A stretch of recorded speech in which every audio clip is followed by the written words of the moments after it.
안녕하십니까. 한반도 안보전략연구원 일본연구실장 박성황입니다.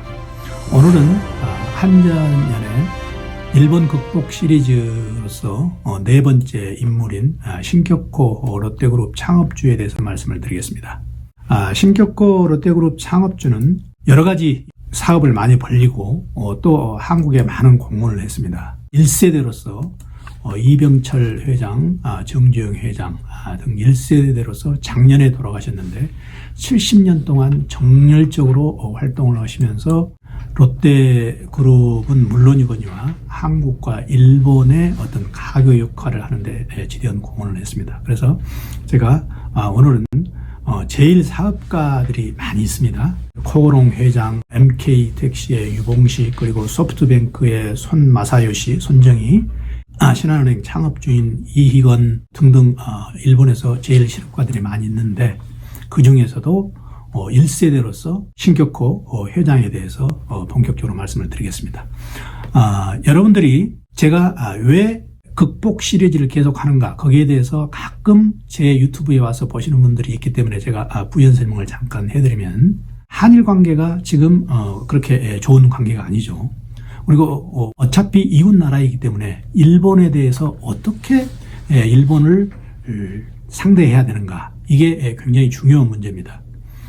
역사적 우리가 침략 경위도 있고 또 우리의 민족적인 자존심도 있고, 그래서 우리가 쉽게 머리도 숙이지도 못하거니와 또 우리가 경제적으로 기술적으로 어떤 도움을 받고 있어서 그렇다고 우리가 무조건 배척할 수도 없는 이런 입장이기 때문에 우리가 일본을 어떻게 스탠스를 잡느냐, 이게 중요하죠. 그런데 우리가 스탠스를 잡을 수 있는 건 친일도 아니고 반일도 아니고 극일입니다. 그런데 이 극일을 가장 잘한 사람들이 있다 이거죠.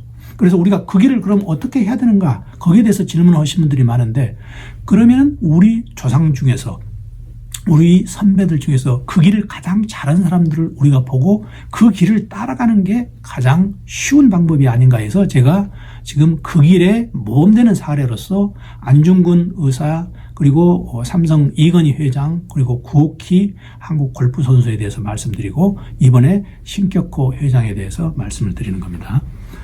자, 일본에서 유명한 사람들, 우리 한국 사람들이 일본에 가가지고 징병 징용 가가지고 제일교포들이 많이 살았고 또 이후에 뉴커머들이 지금 많이 들어가고 있습니다. 그래도 일본의 전체 인구 1억 2천 중에서는 거의 0.3%에 해당됩니다. 그런데 이 0.3%가 일본에서 엄청나게 활약을 하고 있다는 걸 우리는 꼭 깨달아야 됩니다. 그렇기 때문에 제가 우리는 능히 일본을 극복할 수 있다고 여러분들한테 자신 있게 말씀드리는 거죠.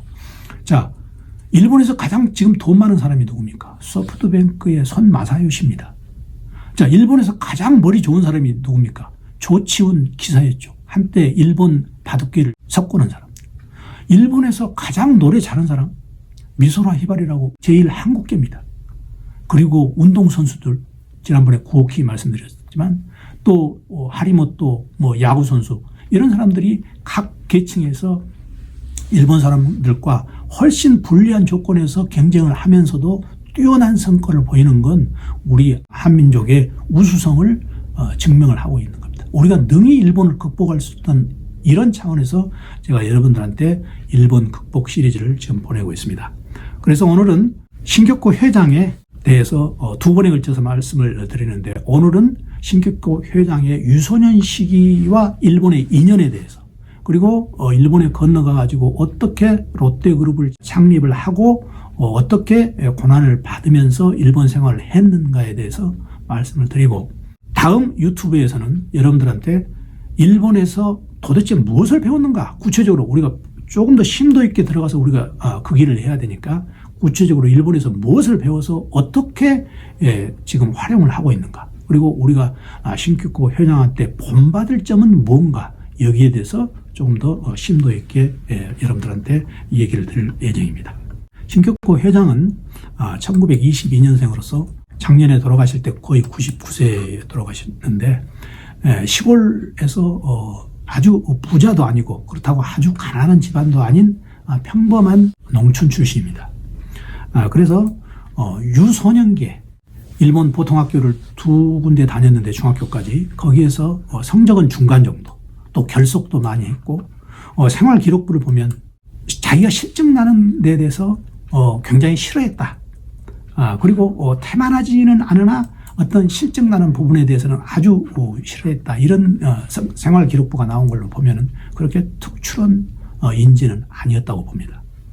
그래서 아버지는 농사일보다도 종손 관계 일로 바쁘셨고 오히려 큰아버지가 신격호 씨의 어떤 마인드를 높이 평가해서 농업 보수학교도 보내고 농사에 관여하게 했죠. 그래서 결국 나중에 경남 도립 종축장, 그러니까 거기서 양털을 깎고 돼지 키우고 그런 직업을 하는 게 이제 종축장의 기사보죠.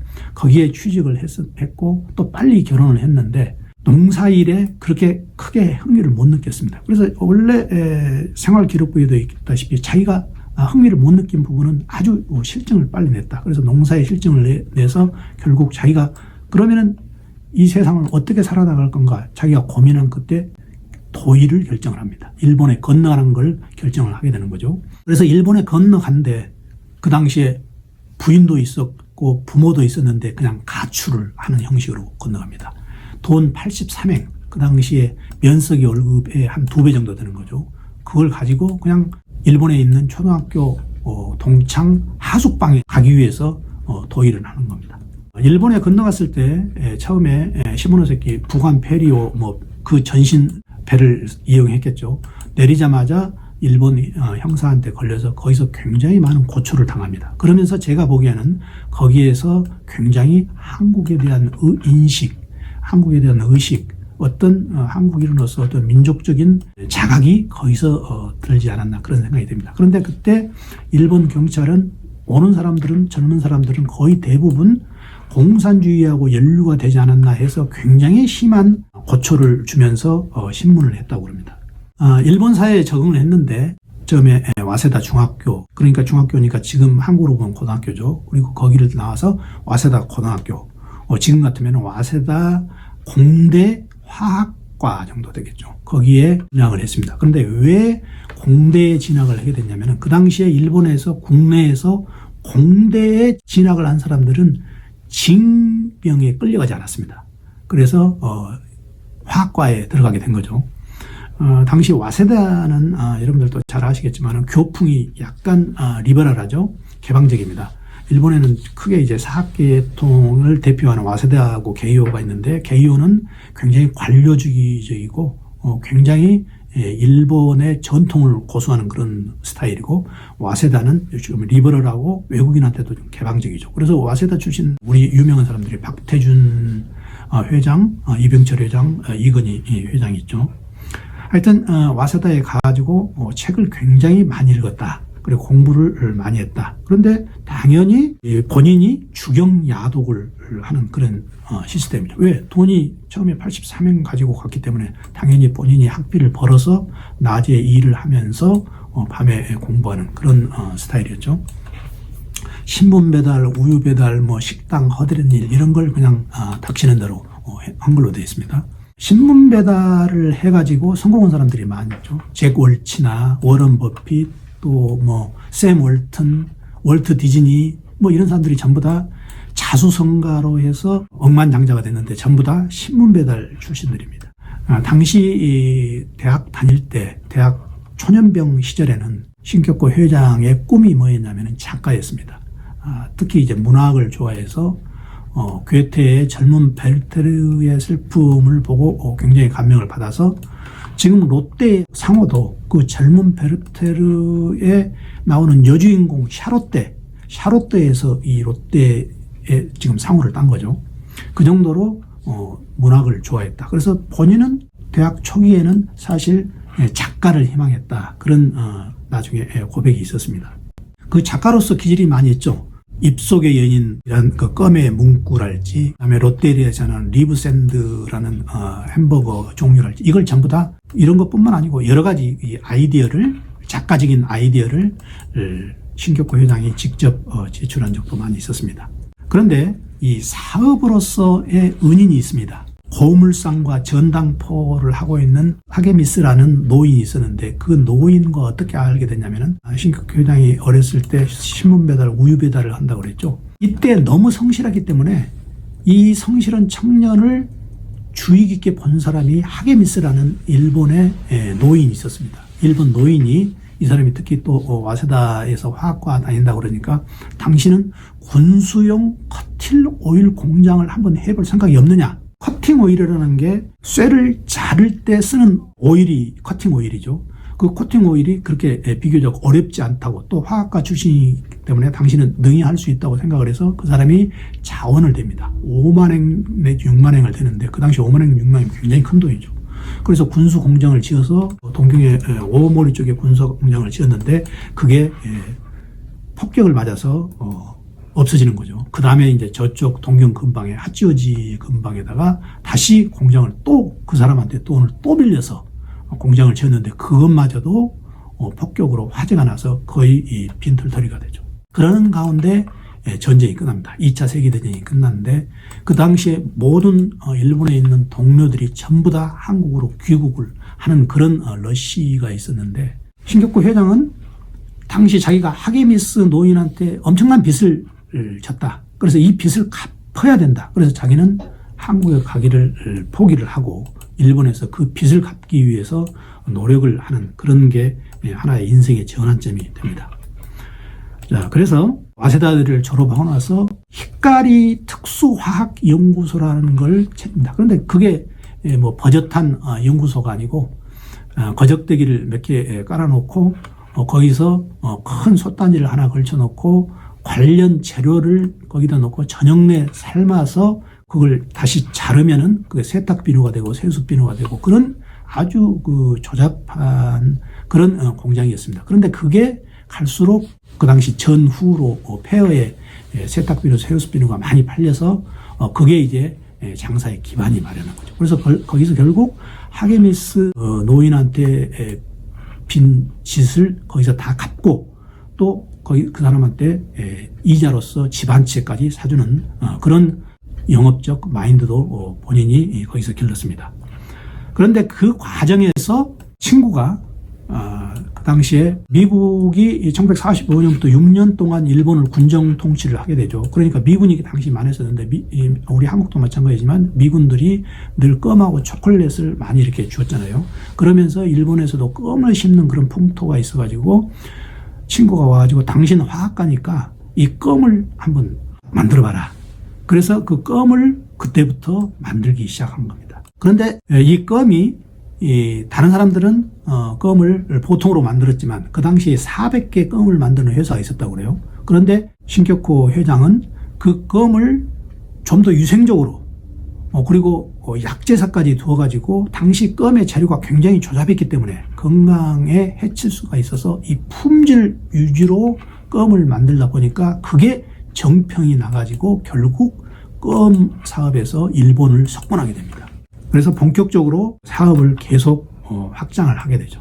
그런데 거기에는 순간순간 많은 아이디어가 들어갑니다. 그게 바로 이제 신격호 회장의 사업적인 마인드인데 예를 들어서 껌을 팔면서 거기다가 추첨을 해서 그 추첨에 해당이 되면은 상금 1,000만엔을 준다는 그런 세일 행사를 일본 전국적으로 하고 또 그걸 전 신문에 칼라 광고로 해서 내게 돼서 롯데의 껌이 갑자기 매상고가 수십 배, 수백 배로 뛰는 그런 아이디어를 신격호 회장이 개발하게 됩니다.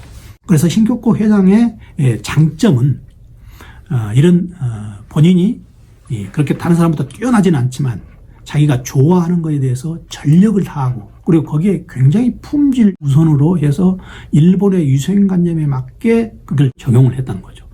그런 면에서 굉장히 신격호 회장이 입지적인 인물이었다. 그리고 또 우유 배달에 하는 어떤 에피소드가 있습니다. 신격호 회장이 우유 배달을 했는데 정확히 4시에 어떤 우유 배달부는 정확히 4시에 우유 배달을 하더라. 그래서 그게 입소문이 나서 그 우유 배달한테 나도 우유 배달을 시켜야겠다고 그래서 우유 배달이 수요가 폭증하게 되는데 신격호 회장은 배달부인 주제에 자기가 또 아르바이트를 하나 또 써가지고 우유 배달을 아르바이트를 시킵니다. 자기가. 그 정도로 성실했다는 거죠. 또 하나는 이 신격호 회장이 그 사회에 적응하는 자본주의 시스템에 굉장히 적응을 잘했다. 나중에 어떤 사람이 신격호 회장한테 껌 사업에서 어떻게 그렇게 성공을 할 수 있느냐 물어봤더니 신격호 회장은 지금 일본에는 23개의 껌 회사가 있는데 15,000개의 껌이 나오고 있다. 그런데 그는 나는 15,000개의 껌을 하나하나 특성을 다 알고 있고 생산가, 출고가를 다 알고 있다.